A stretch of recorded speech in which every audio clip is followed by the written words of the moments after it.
তবে এখানে এই যে ট্যাপগুলো, প্রত্যেকটা ট্যাপের ট্যাপার পোর্শনটা যে রয়েছে সেই ট্যাপার পোর্শনের যে অ্যাঙ্গেল, সেই অ্যাঙ্গেলটা কিন্তু আলাদা আলাদা, কোথাও কম রয়েছে, কোথাও মাঝারি রয়েছে, কোথাও বেশি রয়েছে। তো সেই কারণেই প্রত্যেকটা ট্যাপের কিন্তু ট্যাপার লিড সেম না, প্রত্যেকটা ট্যাপের ক্ষেত্রে ট্যাপার লিড কিন্তু রয়েছে আলাদা আলাদা। ফলত আমি যদি ট্যাপার লিডের কথা বলি, তাহলে এই যে ফার্স্ট ট্যাপের ট্যাপার অ্যাঙ্গেল সব থেকে কম, তাই তো, সব থেকে কম রয়েছে 4 ডিগ্রি। তাই একটা রোটেশনের ফলে সব থেকে বেশি দূরত্ব আগিয়ে যাবে কে? First tap. তাই এই তিনটে ট্যাপের মধ্যে সব থেকে বেশি ট্যাপার লিড কার হবে? ফার্স্ট ট্যাপের। ক্লিয়ার হয়েছে? এরপর যদি সেকেন্ড ট্যাপের কথা বলি, তাহলে তার ট্যাপার লিড কি? মাঝারি, ফার্স্ট ট্যাপের থেকে একটু বেশি। তাহলে একটা রোটেশনের ফলে ফার্স্ট ট্যাপের তুলনায় কিছুটা কম দূরত্ব আগিয়ে যাবে, তার ফলে ট্যাপার লিড কী হবে? মাঝারি। এবং থার্ড ট্যাপের ক্ষেত্রে ট্যাপার অ্যাঙ্গেল সব থেকে বেশি, তাই তো, ট্যাপার অ্যাঙ্গেল সব থেকে বেশি 20 ডিগ্রি। তাই এর ট্যাপার লিড কী হবে? সব থেকে কম। অর্থাৎ একটা রোটেশনের ফলে সব থেকে কম দূরত্ব আগিয়ে যাবে থার্ড ট্যাপ, তাই ট্যাপার লিড সব থেকে কম হবে। বুঝতে পারছো? আমি কিন্তু বারবার বলছি, যারা যারা স্ক্রু থ্রেডের ক্লাস দেখোনি আমি তাদেরকে বলছি আগে স্ক্রু থ্রেডের ক্লাসটা দেখো, সেখানে লিডটাকে নিয়ে খুব ভালোভাবে আলোচনা করেছি। আশা করি স্ক্রু থ্রেডের ক্লাসটা ভালো করে দেখে থাকলে আজকে কোনো রকম সমস্যা হবে না। এবং আবারও বলছি, প্রত্যেকটা বিষয় আমি যে তোমাদের সাথে আলোচনা করছি, প্রত্যেকটা বিষয়ই কিন্তু এখানে এই পিডিএফের মধ্যে লেখা রয়েছে। এই যে পয়েন্টটা, এই পয়েন্টে কিন্তু প্রত্যেকটা বিষয় লেখা রয়েছে। ক্লাসে আমার কথাগুলো শুনছো, ক্লাস দেখছো, ক্লাস দেখার পাশাপাশি পিডিএফটাকে পড়বে, সম্পূর্ণটা বাংলায় আমি লিখে দিয়েছি, কোনো রকম সমস্যা হবে না। প্রত্যেকটা পয়েন্ট যেরকমভাবে আমি বলছি সেইভাবেই কিন্তু লেখা রয়েছে। এর পাশাপাশি আরেকটা জিনিস তোমাদের জানতে হবে, এই যে ফার্স্ট ট্যাপ, সেকেন্ড ট্যাপ এবং থার্ড ট্যাপ বলছি, এদের কিন্তু আলাদা আলাদা নাম রয়েছে, সেই নামগুলো আমাদের জানতে হবে। ফার্স্ট ট্যাপকে আমরা বলছি ট্যাপার ট্যাপ, TAPER, ট্যাপার ট্যাপ।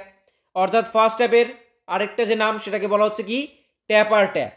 সেকেন্ড ট্যাপকে বলা হচ্ছে ইন্টারমিডিয়েট ট্যাপ। নিচে দেখো এখানে লেখা রয়েছে ফার্স্ট ট্যাপ, তাকে বলা হচ্ছে ট্যাপার ট্যাপ। সেকেন্ড ট্যাপকে বলা হচ্ছে ইন্টারমিডিয়েট ট্যাপ। থার্ড ট্যাপকে বলা হচ্ছে প্লাগ ট্যাপ বা বটমিং ট্যাপ। থার্ড ট্যাপের দুটো নাম রয়েছে, প্লাগ ট্যাপও বলা হয়, আবার বটমিং ট্যাপও বলা হয়। তুমি কি ইন্ডিয়ান রেলওয়ের বিভিন্ন এক্সামের জন্য প্রিপারেশন নিচ্ছ? তাহলে তুমি চেক করতে পারো আমার সমস্ত নোটস, যেগুলো আমি তৈরি করেছিলাম রেলের এক্সামকে টার্গেট করে, যেখানে আমি কভার করেছি physics, chemistry, biology, history, geography, polity এবং ইঞ্জিনিয়ারিং ড্রয়িং। বেসিক থেকে অ্যাডভান্স, এমসিকিউর পাশাপাশি কনসেপ্ট ক্লিয়ার করে ডেসক্রিপটিভ নোটস সমস্তটাই আমি কমপ্লিট করেছি বাংলা ও ইংরেজি দুটো ভাষা মিলিয়ে। বিস্তারিত জানতে অথবা নোটস দেখার জন্য চেক করতে পারো আমাদের পিডিএফ স্টোর, লিংক ডেসক্রিপশনে রয়েছে, অথবা সরাসরি আমাদের মেসেজ করতে পারো হোয়াটসঅ্যাপ নাম্বারে। তাহলে যদি ট্যাপার ট্যাপ বলা হয় তাহলে সেটা কি হবে? First tap. যদি বলা হয় ইন্টারমিডিয়েট ট্যাপ সেটা আমরা কি বুঝবো? Second tap. যদি বলা হয় বটমিং বা প্লাগ ট্যাপ সেক্ষেত্রে আমরা কি বুঝবো? থার্ড ট্যাপের কথা বলা হচ্ছে। এক্ষেত্রে একটা প্রশ্ন এখন তোমাদের মাথায় আসতেই পারে, একটা জব বা ওয়ার্ক পিস তোমাদের দেওয়া হয়েছে প্র্যাকটিক্যালের ক্ষেত্রে, এবং সেখানে 6 mm এর বোল্ট লাগাতে হবে, একটা ইন্টারনাল থ্রেড করতে হবে যেখানে 6 mm এর বোল্ট লাগবে। তো 6 mm এর ট্যাপ প্রয়োজন। তো দোকানে গেছো 6 mm এর ট্যাপ কেনার জন্য, তো এই তিনটের সেট তোমায় দেওয়া হয়েছে। 6 mm এর ট্যাপ যখন তুমি কিনতে গেছো সেখানে তিনটের সেট তোমায় দেওয়া হয়েছে, যেখানে ফার্স্ট ট্যাপ, সেকেন্ড ট্যাপ এবং থার্ড ট্যাপ রয়েছে। তো দাদা এই তিনটে ট্যাপ দেওয়ার কারণ কি? এই তিনটে ট্যাপ কি কাজে লাগবে? একটা ট্যাপ দিয়ে কি থ্রেড তৈরি করা যাবে না? আসলে একটা ইন্টারনাল থ্রেড তৈরি করার জন্য এই তিনটে ট্যাপই কিন্তু আমাদের প্রয়োজন। বেসিক যে কনসেপ্ট ইন্টারনাল থ্রেড তৈরি করার, সেক্ষেত্রে একদম প্রথমে আমরা ইউজ করব ফার্স্ট ট্যাপ বা ট্যাপার ট্যাপ। শুরুটা আমরা করব কোন ট্যাপ দিয়ে? ইন্টারনাল থ্রেড তৈরি করার জন্য শুরুটা আমরা করব ফার্স্ট ট্যাপ দিয়ে, ট্যাপার ট্যাপ যেটাকে আমরা বলছি। তারপর মাঝে আমরা চালাবো সেকেন্ড ট্যাপকে, অর্থাৎ ফার্স্ট ট্যাপ চালানোর পর আমরা সেকেন্ড ট্যাপ দিয়ে টার্নিং করব, এবং সবশেষে আমরা ফিনিশিং দেব থার্ড ট্যাপ দিয়ে, অর্থাৎ সবশেষে আমরা চালাবো বা টার্নিং করব থার্ড ট্যাপকে, যেটাকে মূলত বলা হচ্ছে প্লাগ ট্যাপ বা বটমিং ট্যাপ। এই হচ্ছে বেসিক একটা প্রসেস বা বেসিক একটা স্টেপ, যেখানে প্রথমে আমরা ফার্স্ট ট্যাপ চালাচ্ছি, তারপরে আমরা সেকেন্ড ট্যাপ চালাচ্ছি, তারপরে আমরা থার্ড ট্যাপ চালাবো। তবে এক্ষেত্রে আমি যদি তোমাদের বলি যে শুধুমাত্র ট্যাপার ট্যাপ বা ফার্স্ট ট্যাপ ব্যবহার করেই সম্পূর্ণ থ্রেডটা তৈরি করা পসিবল, যেখানে বাকি এই দুটো ট্যাপ ব্যবহার করার কোনো প্রয়োজনই পড়বে না, তবে সেটা কিন্তু একমাত্র প্রয়োজন নির্দিষ্ট একটা জায়গার জন্যই। তার জন্য স্ক্রল করে আমরা একটু নিচের দিকে আসব।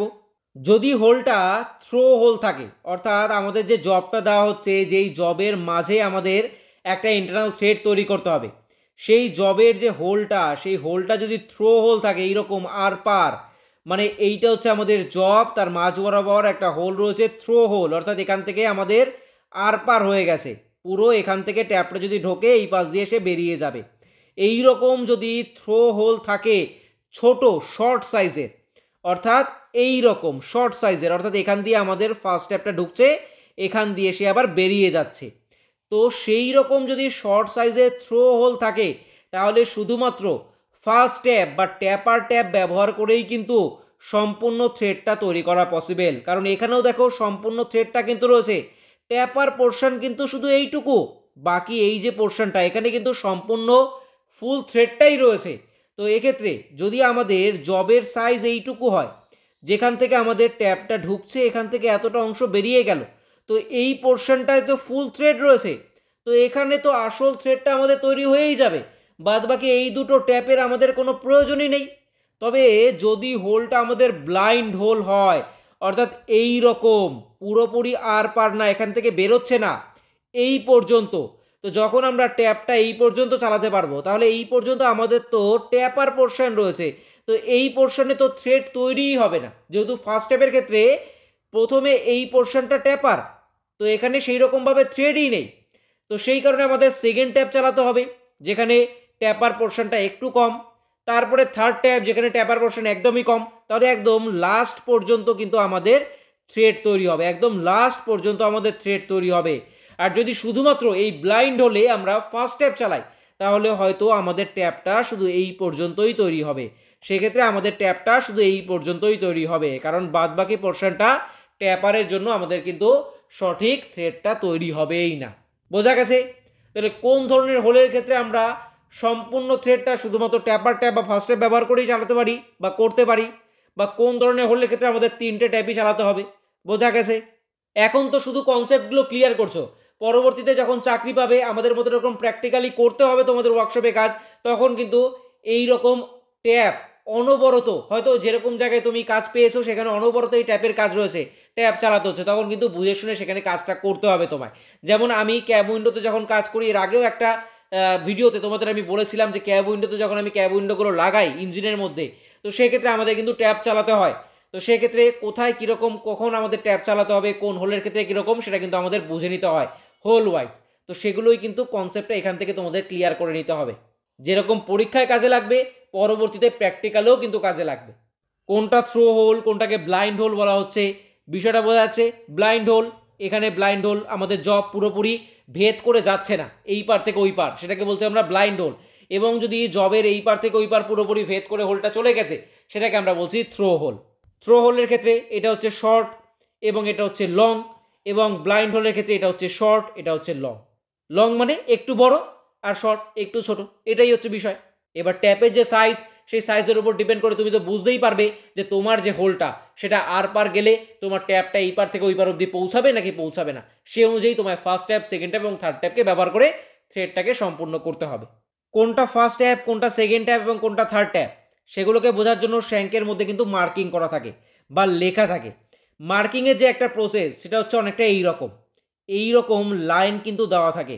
দেখো শ্যাঙ্ক পোর্শনের মধ্যে এরকম লাইন রয়েছে, যেটা ফার্স্ট ট্যাপ সেখানে এরকম একটা রিং থাকে বা একটা লাইন থাকে, যেটা সেকেন্ড ট্যাপ সেখানে দুটো রিং বা দুটো লাইন থাকে, যেটা থার্ড ট্যাপ সেখানে তিনটে রিং বা তিনটে লাইন থাকে। এই লাইনগুলো দেখেও আমরা কিন্তু পরিষ্কার বুঝতে পারবো যে কোনটা ফার্স্ট ট্যাপ, কোনটা সেকেন্ড ট্যাপ এবং কোনটা থার্ড ট্যাপ। তার পাশাপাশি ট্যাপার অ্যাঙ্গেল তো রয়েছেই, যখন তুমি ট্যাপ দিয়ে অনবরত কাজ করবে তোমার হাতে ট্যাপটা থাকবে, তুমি সেই ট্যাপ দেখেই কিন্তু বলে দিতে পারবে যে এটা ফার্স্ট ট্যাপ নাকি সেকেন্ড ট্যাপ নাকি থার্ড ট্যাপ। এক্ষেত্রে পরীক্ষা আরেকটা প্রশ্ন আসে, এই যে ট্যাপার পোর্শনটা এইগুলোকে এক একটাকে টিথ বলা হচ্ছে, তো এই যে থ্রেড করা রয়েছে এগুলো এক একটা টিথ, তো এরকম প্রশ্ন আসে যে ট্যাপার ট্যাপের ক্ষেত্রে প্রথম কতগুলো টিথকে ট্যাপার করা থাকে, সেক্ষেত্রে উত্তর হবে 7 থেকে 10টা। প্রথম 7 থেকে 10টা টিথকে কিন্তু ট্যাপার করা থাকে ট্যাপার ট্যাপ বা ফার্স্ট ট্যাপের ক্ষেত্রে। যদি বলা হয় সেকেন্ড ট্যাপের ক্ষেত্রে কটা টিথকে ট্যাপার করা থাকে, সেক্ষেত্রে অ্যান্সার হবে 3 থেকে 5টা। এবং যদি বলা হয় থার্ড ট্যাপের ক্ষেত্রে কটা টিথকে ট্যাপার করা থাকে, সেক্ষেত্রে অ্যান্সার হবে 1 থেকে 2টো। তাহলে ফার্স্ট ট্যাপের ক্ষেত্রে বা ট্যাপার ট্যাপের ক্ষেত্রে কতগুলো টিথকে ট্যাপার করা থাকে, 7 থেকে 10টা। সেকেন্ড ট্যাপ বা ইন্টারমিডিয়েট ট্যাপের ক্ষেত্রে 3 থেকে 5টা। থার্ড ট্যাপ বা প্লাগ ট্যাপ বা বটমিং ট্যাপের ক্ষেত্রে কতগুলো টিথকে, 1 থেকে 2টো। এতক্ষণ আমরা আলোচনা করলাম হ্যান্ড ট্যাপ নিয়ে। আশা করি প্রত্যেকটা বৈশিষ্ট্য, প্রত্যেকটা বিষয় হ্যান্ড ট্যাপ রিলেটেড ক্লিয়ার হয়েছে, প্রত্যেকটা পয়েন্ট বুঝতে পেরেছো। এরপর আমরা আলোচনা করব ট্যাপ রেঞ্জ নিয়ে, কারণ হ্যান্ড ট্যাপগুলোকে চালানোর জন্য সেগুলোকে আমাদের হোল্ড করতে হবে, আর হোল্ড করার জন্য আমাদের রেঞ্জ প্রয়োজন। রেঞ্জ ছাড়া আমরা হ্যান্ড ট্যাপগুলোকে হোল্ডই করতে পারবো না। তো তাহলে চালাবো কী করে, টার্নিং করব কী করে, ইন্টারনাল সেট তৈরি করব কী করে।